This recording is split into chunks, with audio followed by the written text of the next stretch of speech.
शहावाडी तालुक्यात बिबट्याच्या दहशतीत पुन्हा भर पडली आहे।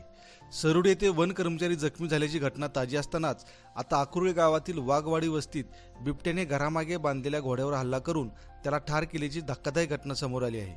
अकुर्ळे येथील शेतकरी शामराव वाघ यांनी उष्णतेमुळे शर्यतीचा घोडा घराच्या पाठीमागे उघड्यावर बांधला होता, मात्र रात्रीच्या वेळी बिबट्याने अचानक हल्ला करीत घोड्याला ठार केले। सकाळी ही घटना उघडकीस आल्यानंतर परिसरात एकच खळबळ उडाली। घटनेची माहिती मिळताच शहावाडी वन विभाग घटनास्थळी दाखल झाले।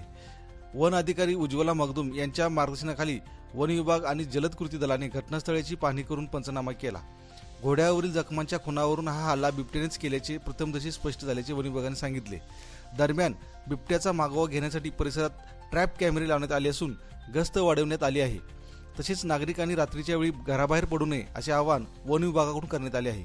या घटनेमुळे अकुर्ळे परिसरात भीतीचे वातावरण निर्माण झाले आहे। वन विभाग तातडीने योग्य उपाययोजना करावी अशी मागणी मात्र आता शेतकरी वर्गातून होत आहे। प्राईम महाराष्ट्रासाठी राहुल पाटील, शहावाडी।